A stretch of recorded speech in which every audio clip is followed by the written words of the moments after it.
All right, welcome to the show. Jordan Stupar joins me today. He's been referred to as the James Bond of sales. He's dedicated to helping others achieve success. He's all about mental toughness, winning, closing deals, and helping folks get unstuck, set goals, and crush them. He's also the host of the Jordan Stupar Show, a podcast focusing on sales, business, entrepreneurship, and life. Jordan, welcome to the show, my man. Excited to have you on the Jake Blanchard podcast. Great to be here, Jake. Thanks for having me. I'm excited for it. For sure, man. Hey, you're out in Milwaukee, Wisconsin. Wisconsin.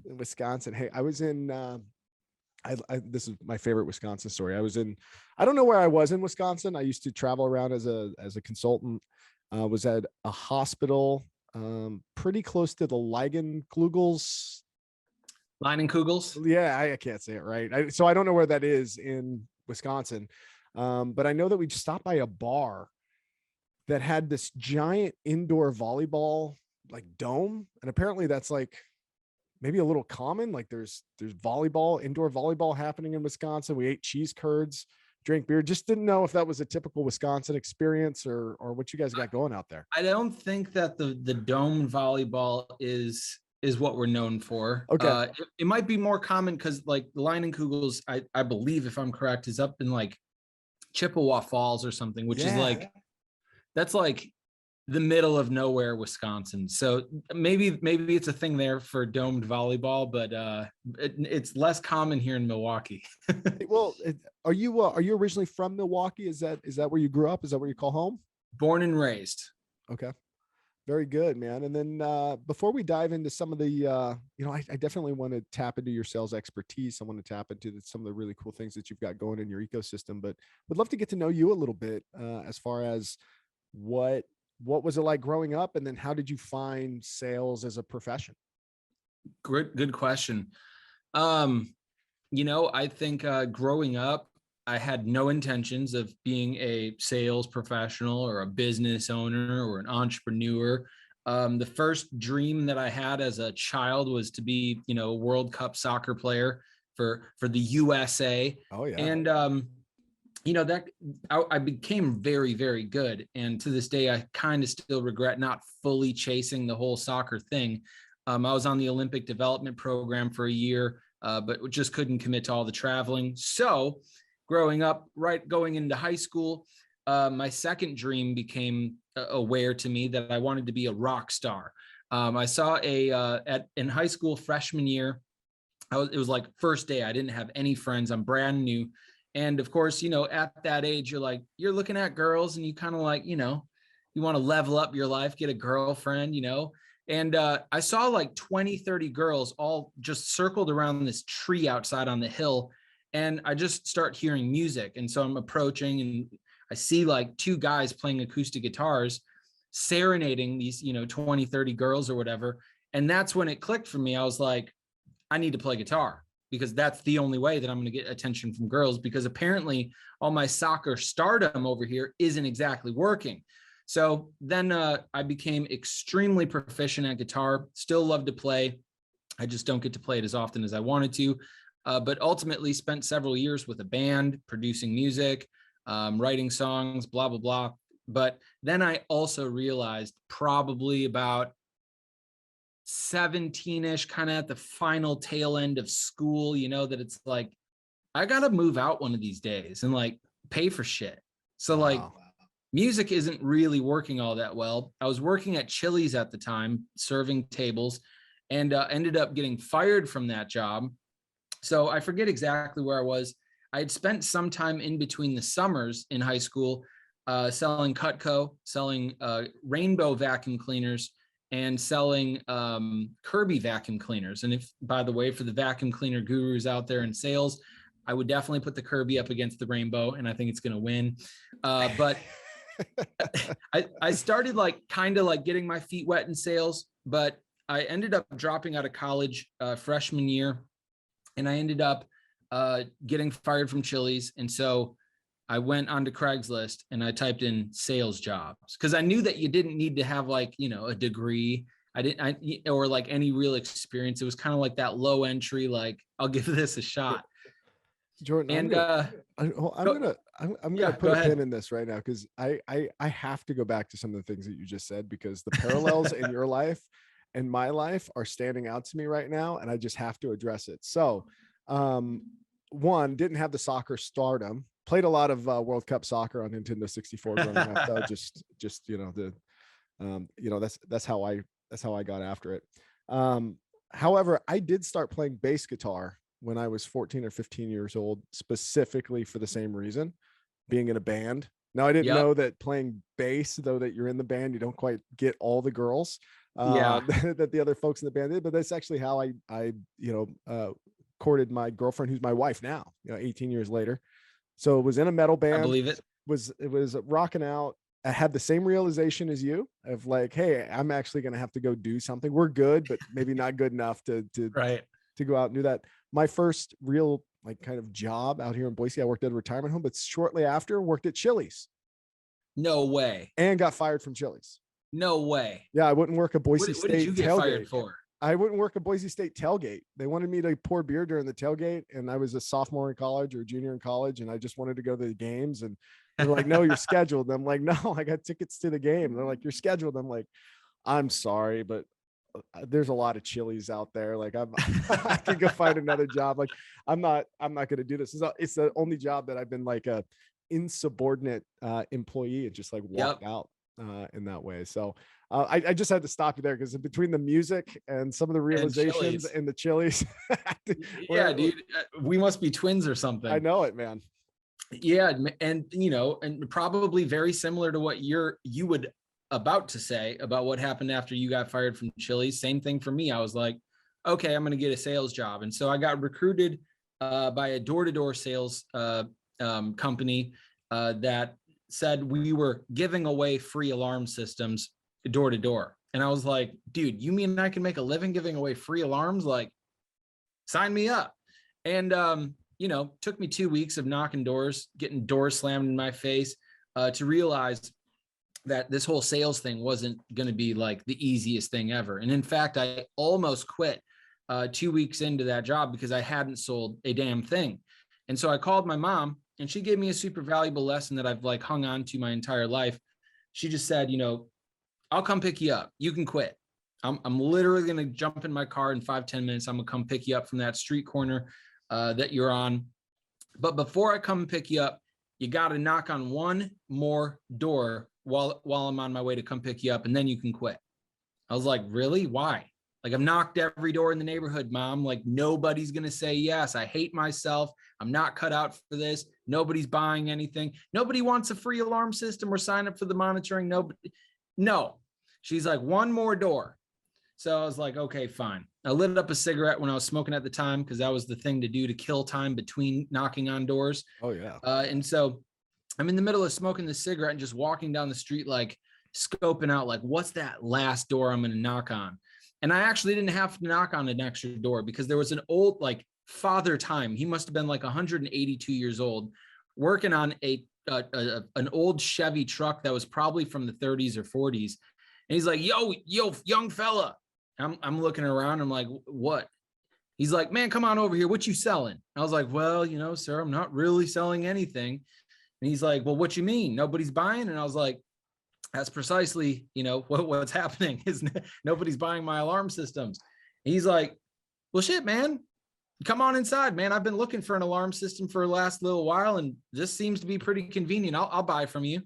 And like, the other little caveat here is like, I'm so negative at this point that I'm like, yeah, right. Too good to be true, because we had to do credit checks in order to qualify for the 5 years worth of monitoring you're going to do and get the equipment for free. Is you got to run a soft credit check. And I'm thinking like, yep, I'm gonna go inside this guy's house. I'm gonna have high hopes, and all of a sudden I'm gonna get an F as in Frank on the credit score and won't be able to do it.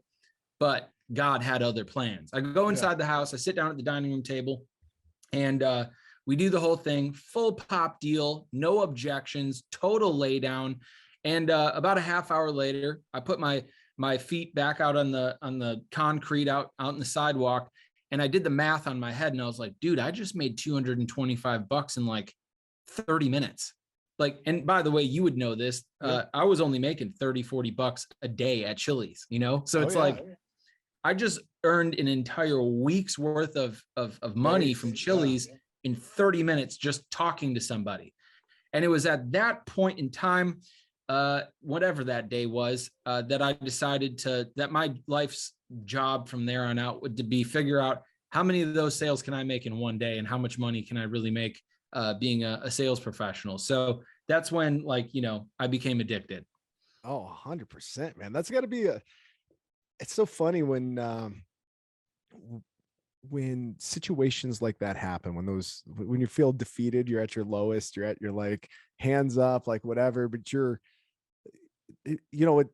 things just start to happen in a different way. And I've had a couple things like that happen in my life where it's like your perspective is shifted because your attitude is shifted. And then opportunities make themselves available in ways that they would have never before. So then what did you do? Like, did you go home, you watch Glenn Ross and then start getting after it? Or like where'd you go from there? It was like literally, man, I don't know when, when the internet was born or when like when YouTube started picking up or whatever, but, it was, like later that night or sometime in that little couple of days right there is when I was like, okay, I'm gonna like just go to YouTube and just start looking at, sales stuff. And, I found all the same stuff everyone else did, just the old folks, the Napoleon Hills out there, that kind of just, it was more motivational than it was like, hey, when you hear this, here's what you need to say. But I just started taking on a bit of that motivation. And then, I ended up having a lot of fun with selling, but I had the rock star work ethic though. Yeah.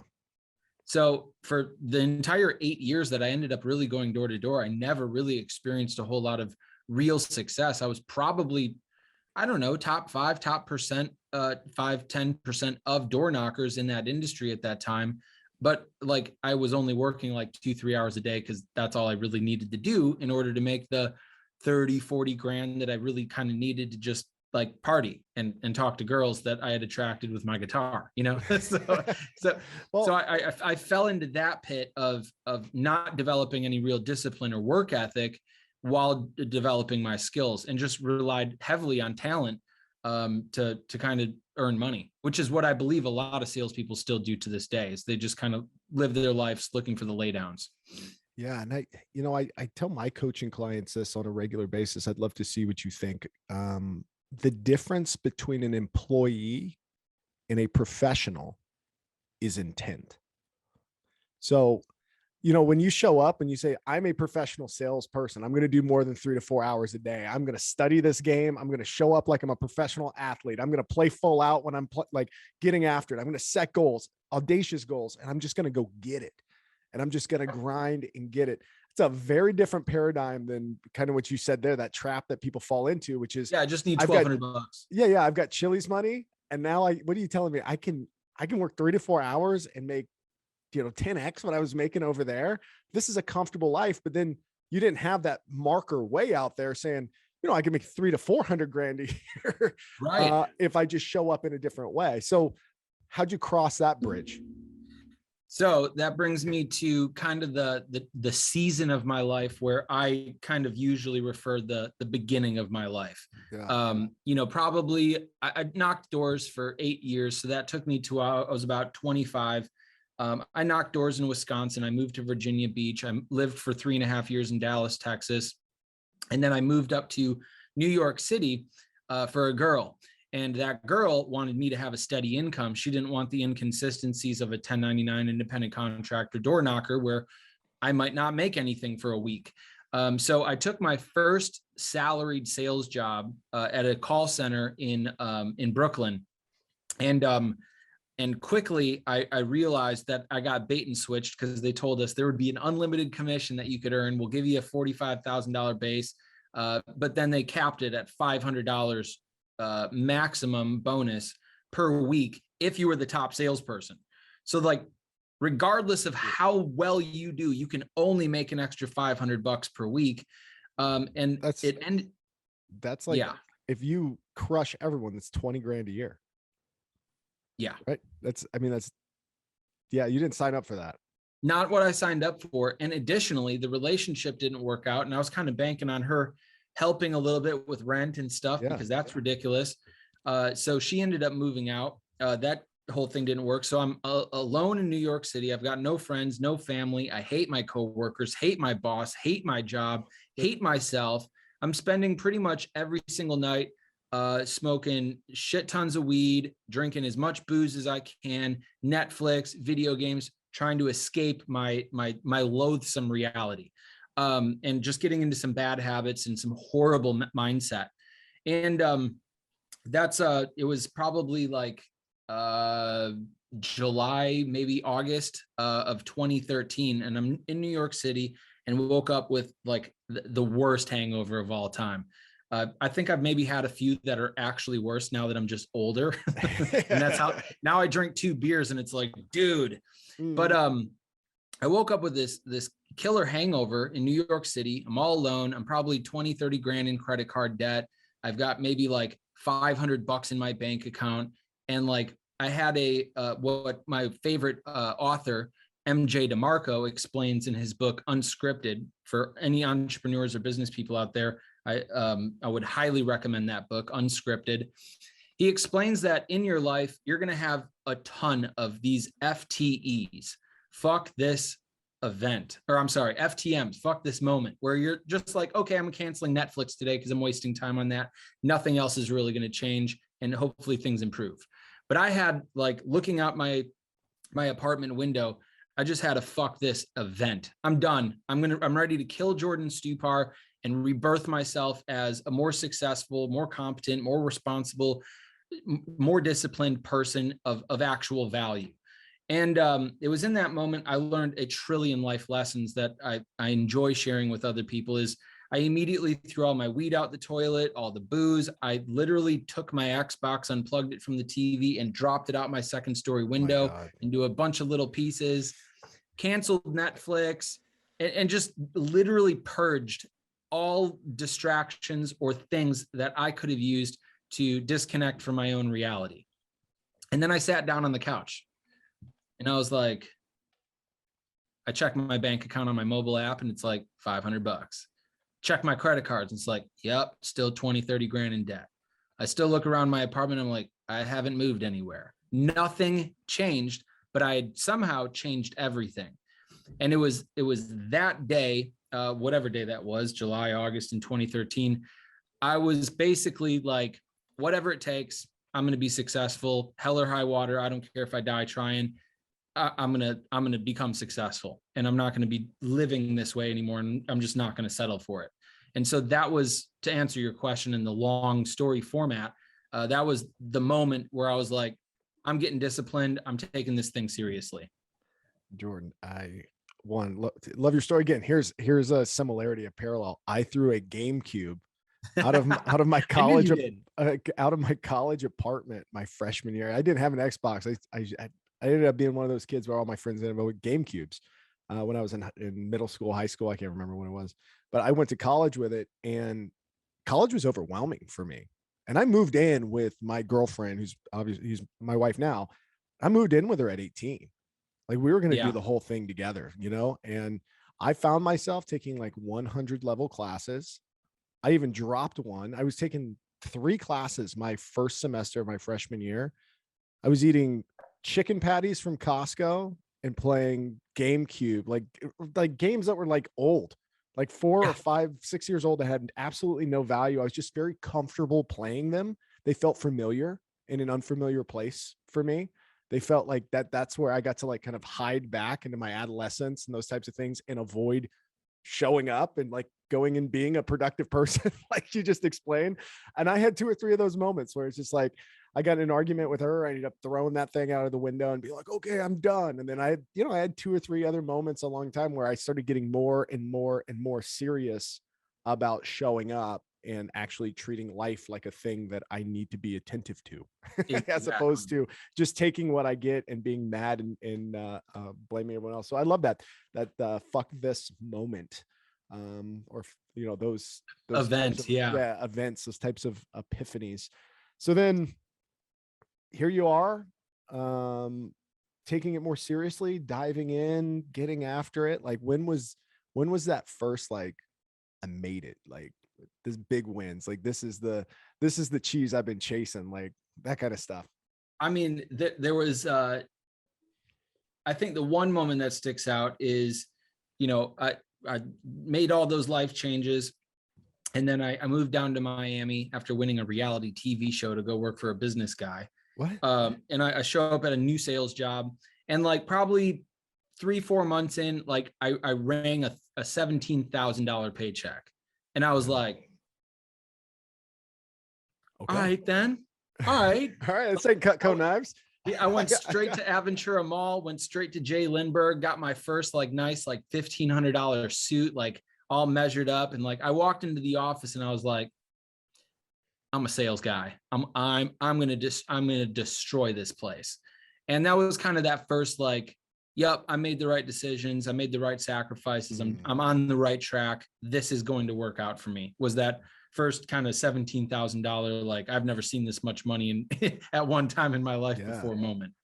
You quickly skipped over a reality TV show for a sales guy. I got to take you back. I skipped out on so much stuff. I want to go back. What was that all about?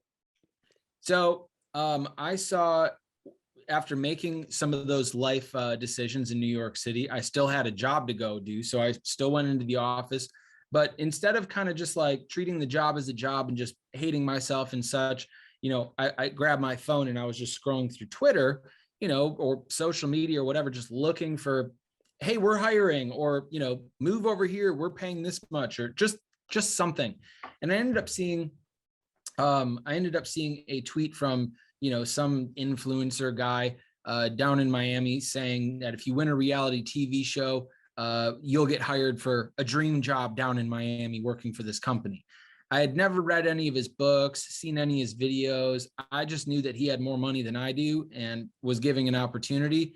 And, I'm the type of guy that it's like, I have to win a reality TV show in order to get the next job. It's like, that makes sense. So yeah. I called no showed into my job at New York because I needed to put my MacBook Pro on a table and I needed to shoot a video to the producers in order to get invited down. So I spent an entire day working on a 3-minute video, worst video of all time. I'll publish it one of these days.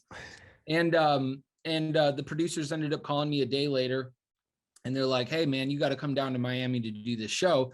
The bad news is we cast in 2 weeks and we're not paying for anything. So you got to pay for your airfare and hotel. We'll be here shooting for 3 days. Can you make it?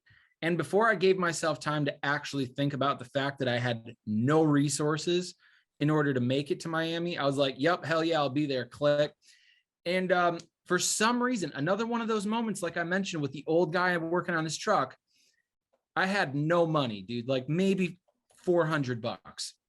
And I go into my Southwest app. And for some reason, my parents had bought me just enough flights over the last couple of years living in Dallas or Virginia that I had enough points in my Southwest account to get a round trip flight paid for completely by Southwest. So I was like, yes, that worked.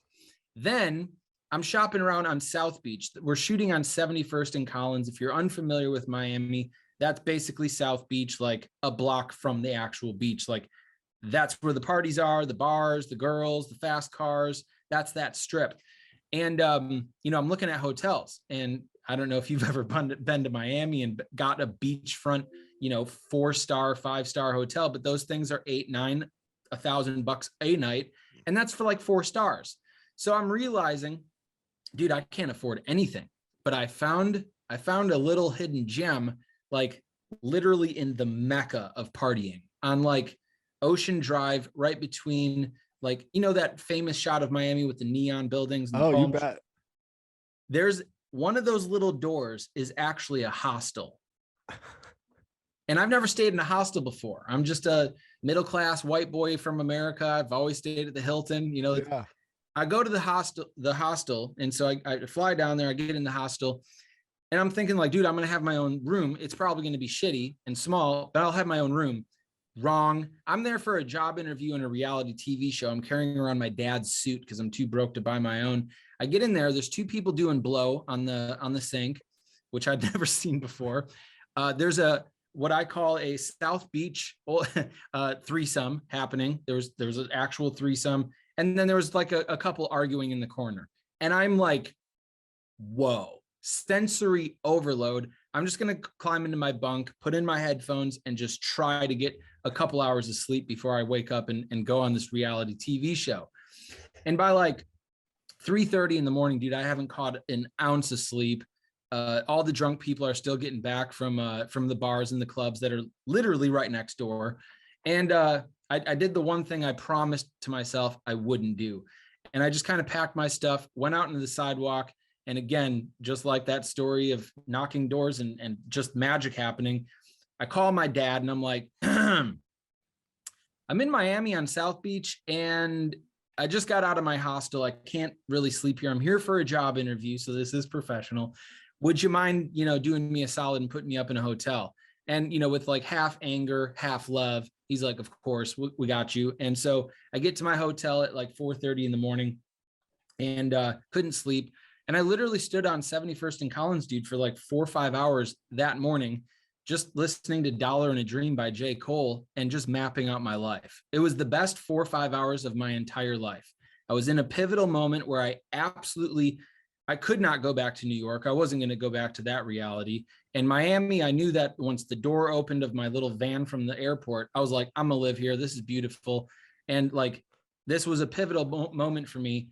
And that's where I decided, dude, where I was going to take my whole life. And I've been really kind of sticking to the plan 90% of the way. I love it, man. God, you got me fired up right now. Let's go. Let's go, man. All right. So you do hit the reality TV show thing. Did that work out? Did that pan out? Did you win? Crushed it. So then just you won. Just dominated it. Dominated. And then sounds like you were down there for a couple of years. And then did you left Miami back for Wisconsin, or stops in between? Yep. So I was in Miami for about 5 years. I joined the top 1% of income earners. I was the top salesperson by far at the sales job that I had. Lived the little Miami dream. Lived at a yacht club overlooking the ocean. Bought a brand new Porsche 911 off the showroom floor. Blah blah blah. Was going out to all the fancy dinners, and I decided to quit my sales job because I made a promise to myself on that street corner years ago that if I didn't have $1 million cash in my bank account by 30, I was going to quit the opportunity regardless of how good it was. And I don't really know why I committed that to myself, but that's what I committed myself to. And when I make a commitment to myself, dude, it's unbreakable. It's like the Harry Potter unbreakable, commitment. And so I found myself at 30, being the top sales guy. I'm on track to maybe make $700,000 that year. And on May 2nd, 2017, I put my letter of resignation on the COO's desk, and I walked out a free man with the full intention of making my life hard again. I wanted to become an entrepreneur. I wanted to become a business owner. I wasn't growing anymore in the area that I was at. And as much as I had tried to take on additional roles or responsibilities or be entrepreneurial within that company, they wouldn't let me do it. So I quit my job. And I fired up my first business like 2.5, 3 weeks later. And about 2.5, 3 weeks later, I got a cease and desist because I was doing something similar to what I had been doing. I wasn't doing anything the same, and I wasn't really competing, nor was I taking any customers. But it doesn't really matter. I learned another valuable life lesson.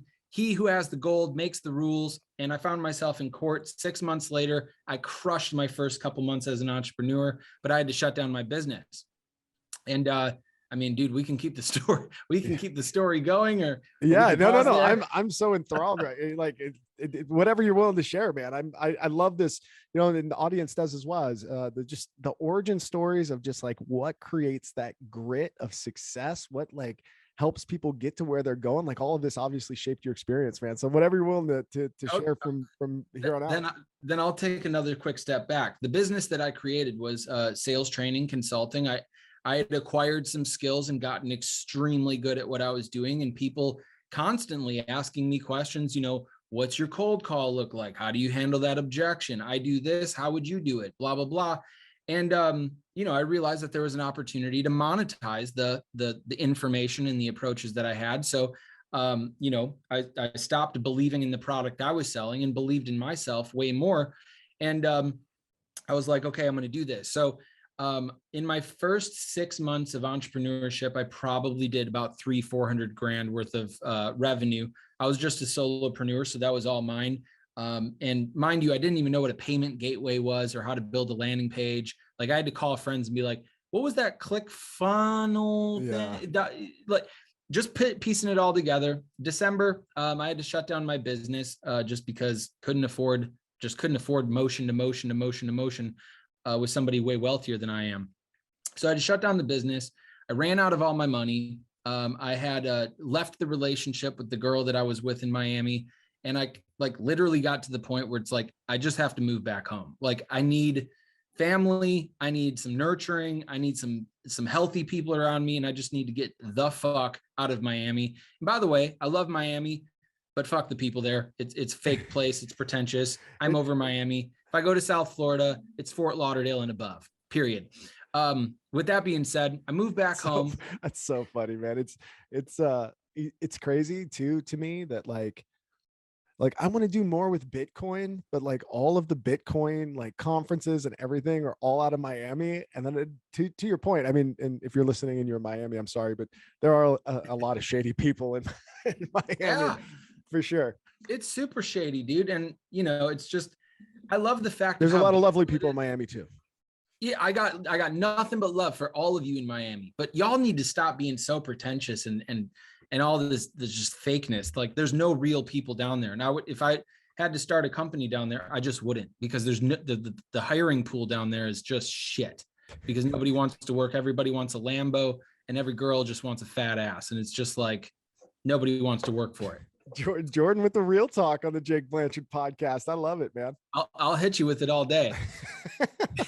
So I moved back home in 2017. I'm here. I own 3 cars, a 911, a Lexus, and a brand new Toyota.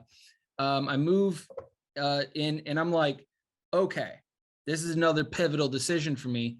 I can go back into any sales role. I can go to the Porsche store. I could go to Ashley Furniture. I could go to Verizon and I could literally destroy it, save up a couple of bucks and get this lawsuit over with so I can go back to plan A. And so, I was like, nah, I'm not going to do that, because that's not really going to help me grow as a business person. So, I started a business with a partner of mine that was good at technology coding. And I was like, dude, let's make a CRM. He's like, I'm game. And so he funded that whole thing because I was broke as hell again. I lost all my money in the lawsuit. And so that gave me the opportunity to hire employees, and we got some office space and we built a business. And over the course of 2 years or so, we kind of scaled that business. And then I ended up selling it literally like 2 weeks before the pandemic in 2020. So that bought me 2 years of time when I couldn't do plan A. But that 2 years of time, I made pretty much no money, as any business owner out there knows, especially in software. I was just burning capital the whole way, barely scraping by. But I sold it, and then literally wrote a check to my attorneys, and I was like, just end this thing for me. So July 1st, 2020, I get an opportunity. The lawsuit's over. I can do whatever the hell I want to do. And I can do plan A. And that's all I've ever wanted to do. And there's a lot of you guys out there listening that you're doing plan A. You ran your business, or you're in sales, or you're a Starbucks barista, or whatever you're doing right now is probably plan A. Chances are pretty decent you don't have a person worth $100 or more million literally vindictively suing you to stop you from doing the things that you want to do. All of you guys listening have the opportunity to do the thing that you want to do. I had to spend 942 days in a row not doing what I wanted to do and doing what I didn't want to do, and really, really not doing what I wanted to do because it was business ownership. Like that's hard enough, even if you're working on plan A. Doing plan B and plan C and as a business owner, that's not fun. The only thing that I wanted to do is I just wanted to help salespeople make more money because I got really good at it. But what I discovered is that that's what I'm passionate about. I would do what I do for free all day long. Unfortunately, I have an unhealthy obsession with sports cars, and those things aren't cheap, and neither is my wife. So I have to charge a good amount of money for what I do.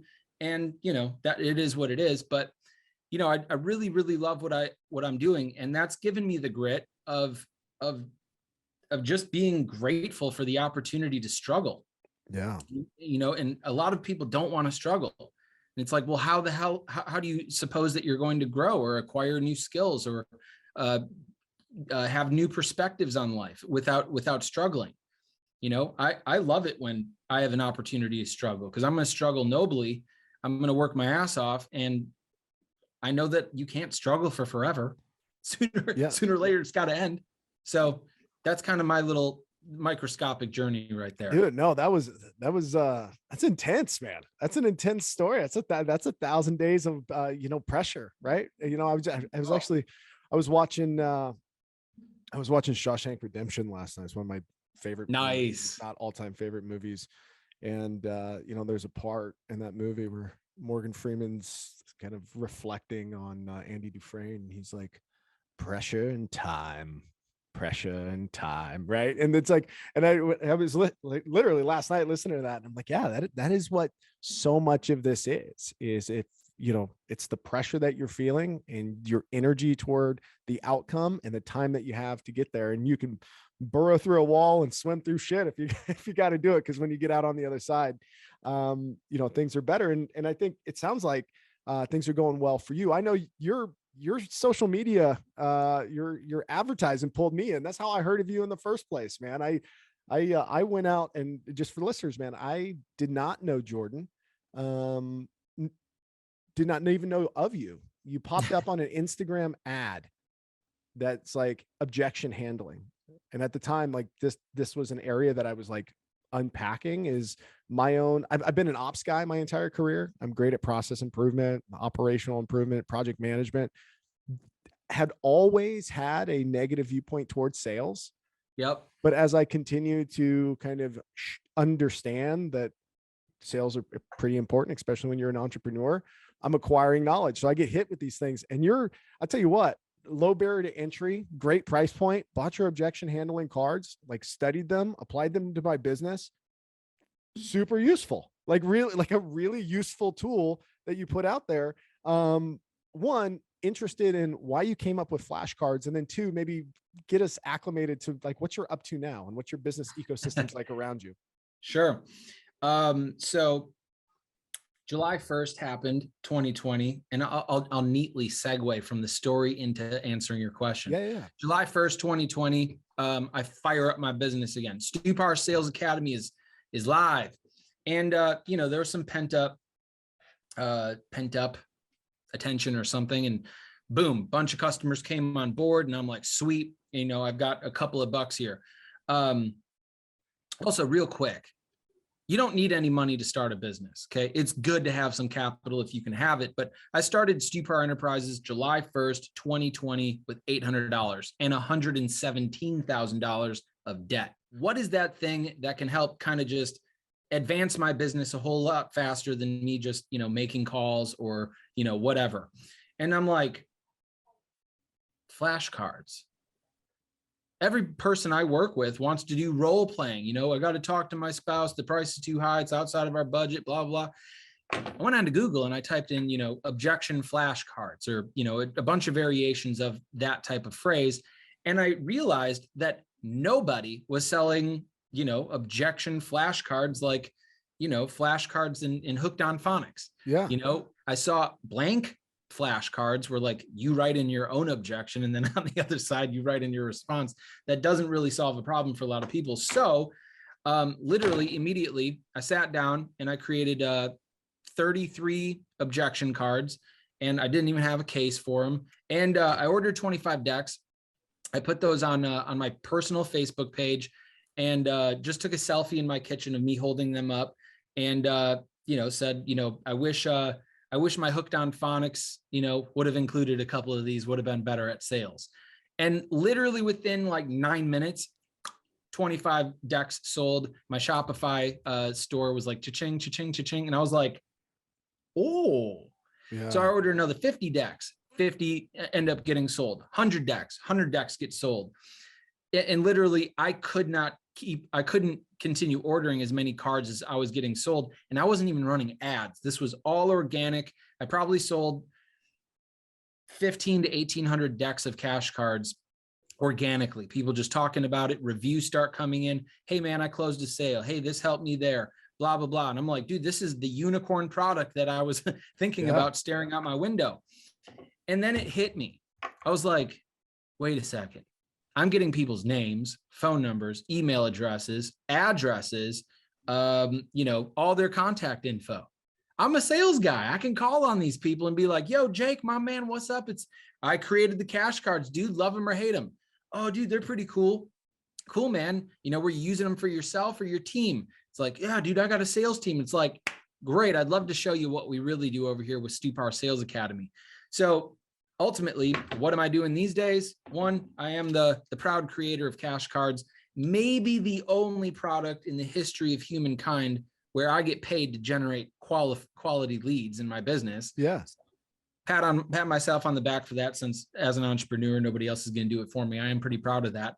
But what I really do is I work at scale with salespeople and sales teams to help them implement more effective, more relevant, more modern sales strategies that for more or less are guaranteed to work in today's marketplace. That's what I do. 100%, man. I love that. All right. So now let me tap into your expertise. I got one or two sales questions for you here. Things I want to hear your perspective on. Fear, man. People are scared. People are scared to get rejected. They hate when people say no. I think personally, it's the worst part of sales. It's the worst part of the sales experience for me, is like the time and the effort and the lunches and the relationship building and the phone calls or the emails or the texts and all of that builds up to it, depending on, what your sales funnel is like. And then just catching that no at the end when it's the worst. It's the worst. How do you help people manage that fear of rejection? So, I've definitely experienced that for the majority of my sales career. I hated being told no. And it's really based on two things. One is you don't have enough people that could potentially say yes to you. If you had a lot of people that could potentially say yes to you, then it matters less and less. The more people that are kind of in your pipeline or people that are potential customers, the more of those that you have, the less you'll actually experience rejection. This is always inappropriate, unethical, and immoral, but it's a good example. If you're in a relationship or whatever, and you get dumped, like one of the reasons why that hurts so much is that your entire pipeline, your customer base, if you will, left. You're all alone. You've got nothing. You feel completely rejected. Nobody's there to say, I still find you attractive and I love you. Yeah. And so like, it's wrong to say if you had 10 other girlfriends, if one of them leaves you, it's like, well, whatever, I still got 9. And although that's a horrible life example, it makes sense. That's what sales is. Yeah. And so if you want to experience less rejection, I'm sorry, but the only thing that's going to get you to that level is a lot of extra work. When I was knocking on doors, dude, I've had times where it's like, I need a sale today or I am not paying rent. And then that next rejection, that is piercing, it's absolutely humiliating. But, if you got 50 grand in the bank and rent isn't riding on this deal, it's like, oh, so what, dude? They said no, on to the next. So that's point number one. And point number two is, if you guys are feeling reluctant to make these calls and actually fill up your pipeline and take the level of action, it's because you don't have an actual map and you don't know what to do next. Knowing what to do and knowing what to do next are two completely different things. And if you don't know what to say when somebody says, I'm too busy, not interested, we already have a budget, we're happy with our current vendor, whatever, and you don't know what to say, you're less likely to initiate that conversation in the first place. Very similar to Jordan Stupar not wanting to talk to that, hot girl back in college. It's like, I knew what she was going to say. She's going to say, I have a boyfriend, I'm not interested, whatever. And that's what kept me from asking for her number or a date. It's not the fact that I didn't want to date her. It's the fact that I'm intimidated about not knowing what to say if she gives me some type of resistance. So if you have a map and you know how to handle these specific human interactions, it gives you a lot more confidence to do the work that it takes to get the pipeline. And then, of course, you're effective and you have a full pipeline. I don't care if you don't want to do business with me. I've got 50 other people today that are going to do it anyway. Yeah. No, it's a great mindset to have. It's just move on to the next, like build the relationship you need to build. Obviously if you've got a product that is helping people and serving people and all those types of things, and somebody doesn't want to buy it, you got to move on sometimes, man. Yeah. Be cordial, be nice, not get too disappointed. I've loved that framing around rejection. Here's the other thing I've noticed. So in the last couple of years, I've gone to a lot of these conferences. There's a lot of conferences out there, lots of masterminds, lots of, things on customer journey or sales funnels or approaches to sales, and, all these different entrepreneurial mentors and folks like that. I've gone to a lot of them. I find it interesting sometimes when I meet people at these events. They are literally in sales, but are human sandpaper, like just abrasive and like hard to get along with. And like, I just like, how does anyone do business with you? You are constantly on the fringe of cringe. Like it's overwhelming for me to even be around you. I don't even know why anyone would buy from you. Do you incorporate like self-awareness into some of the things that you're teaching, or like helping people understand how they come off in these types of situations? Maybe some experiences there, and through your lenses as a mentor or a coach. Yeah, I work with pretty much every type of salesperson from any age, from just about every industry. And there's a reasonable amount of people that kind of struggle with how they come off.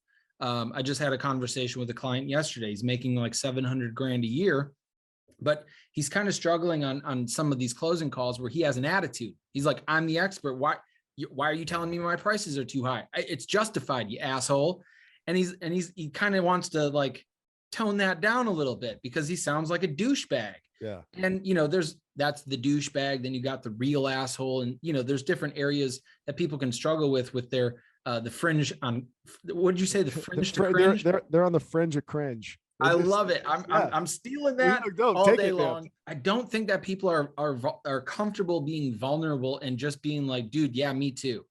That's why I could jump on here, dude. I could tell you all about what I'm doing right now, buying a new construction house. I just put a custom order in for a brand new Porsche. I'm traveling all over the place. My business is doing 7 figures. I could talk about all that all day. But the shit that people want to hear and they actually care about is the extra cringe stuff of, dude, you got sued, you lost all your money, you had to move, you went through all this garbage and it cost you years of your life. And it's like, that's the real story. Yeah. The cool stuff is cool, but it's like, if the people that we looked up to and these big gurus with the millions of followers and such, stop jamming their products down our throats and stop jamming their mentality down our throats of, you need more money and you need to invest in this in order to get this private jet, you need to do this. It's like, well, sure. I mean, that's one way of doing it, but I'd really love to hear about how you got there in the first place. Yeah. Because that's maybe we don't have the same goal of flying private. Like, I'd rather have a racetrack and 40 race cars in my backyard that I can figure out which ones I want to race than a jet. It's just, for me right now in my life, I don't need a $50 million jet. So it's not really that goal. And if you're constantly jamming down my throat, yeah, it's just, my advice is just be real with people, dude. If you really want to grow your social media, you want to make more connections, you want to attract the right clients, just be an authentic person. There's a time to flex and be like, yo, I accomplished this shit, pat me on the back and, clap for me. But there's also, more time to say like, dude, I took an L today, but here's what I know is I'm going to improve because of this L. That's what people want to see online.